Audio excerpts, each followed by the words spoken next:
खबर झारखंड के चतरा से है, जहां 3 दिन का राजकीय इटखोरी महोत्सव का उद्घाटन धूमधाम से हुआ। आपको बता दें कि चतरा के इटखोरी राजकीय महोत्सव के पहले दिन सांस्कृतिक कार्यक्रम में स्थानीय राज्य के चर्चित और बॉलीवुड के कलाकारों ने मंच से जलवा बिखेरा है।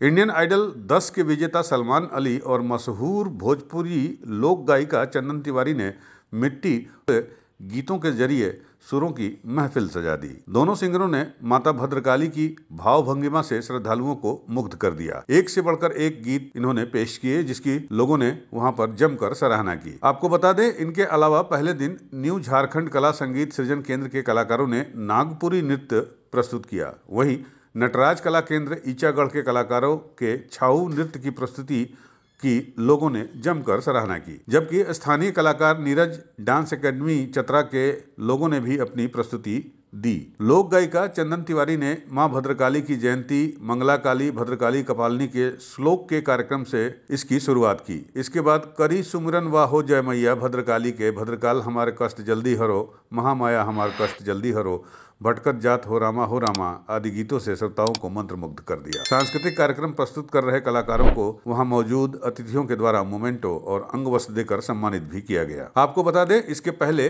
इटखोरी महोत्सव का उद्घाटन धूमधाम से संपन्न हुआ। डॉक्टर विपिन कुमार मिश्रा के स्त्रोत गायन और डमरू वादन के बीच झारखंड सरकार के पर्यटन, कला और संस्कृति मंत्री सुदिव्य कुमार, पूर्व मंत्री सत्यानंद भोक्ता, ऑल इंडिया बौद्ध भिक्षुक संघ के सचिव नामदेव दोरजी, दिगंबर जैन धार्मिक न्यास के बोर्ड अध्यक्ष ताराचंद जैन ने दीप जलाकर इस महोत्सव का उद्घाटन किया। इस कार्यक्रम को संबोधित करते हुए मंत्री सुदिव्य कुमार ने कहा कि जिस तरह से इंद्रधनुष में 7 रंग समाहित होकर अपनी खूबसूरती बिखेरते हैं, उसी तरह मां भद्रकाली मंदिर अपने हिंदू, बौद्ध और जैन धर्म के त्रिवेणी संगम इंद्रधनुषी रंग से समाहित होकर देश में अपनी खूबसूरती बिखेर रही हैं और लोगों को यहाँ आकर बड़ी शांति और सुकून मिलता है। मंत्री जी ने कहा कि कोई भी धर्म आपस में लड़ना नहीं सिखाता। मां भद्रकाली का मंच भारत के वास्तविक परिकल्पना को साकार करता है। हमारी परंपरा है कि हम एक दूसरे की भावनाओं का सम्मान करें। हाल ही के दौर में ये विलुप्त होती जा रही है। उन्होंने कहा कि मां भद्रकाली के मंच का ये संदेश पूरी दुनिया में जाना चाहिए। मां भद्रकाली की महिमा सनातन के महत्व के साथ साथ बौद्ध और जैन धर्म के लिए पूरे देश में पहले स्थान पर होना चाहिए।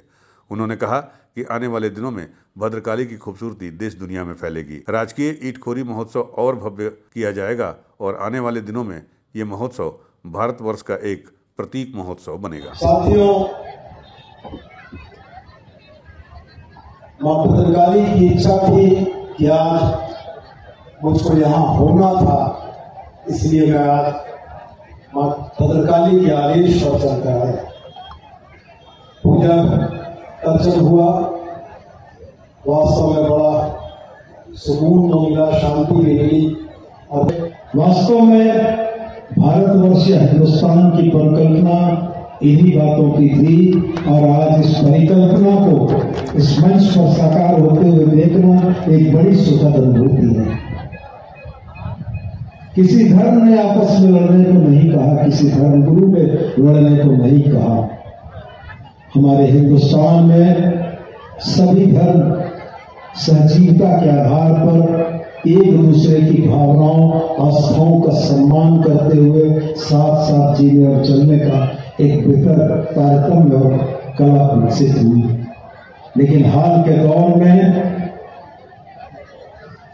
जब इस तरीके की चीजें धीरे धीरे करके लुप्त होती जा रही हैं, तो मैं डीसी साहब से, रमेश घोलप साहब से जरूर से ये कहूंगा कि ये इटखोरी के इस राजकीय महोत्सव में बाकी 2 धर्मों के समाविष्ट होने की धारणा को पूरे राज्य, पूरे प्रदेश और पूरी दुनिया पर जाना चाहिए।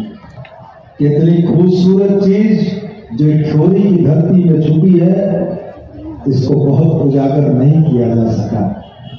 मैं जरूर से यह उम्मीद करूंगा कि अगला वर्ष इटखोरी महोत्सव के सनातन के महत्व के साथ साथ बौद्ध धर्म और जैन धर्म के महत्व को भी रेखांकित करने का काम करेगा। और निश्चित रूप से मैं ये उम्मीद करता हूं कि झारखंड की इस पवित्र भूमि में इन 2 और पवित्र धर्मों के खास साथ में होने के महत्व से इटखोरी का महत्व राज्य में शायद पहले स्थान पर पहुंचेगा, क्योंकि यहाँ तीनों ही धर्म के लोगों ने मिलकर इस उत्सव में सहभागिता की है। यूपी न्यूज़ 9 के लिए चतरा से सूर्यकांत शुक्ला की रिपोर्ट।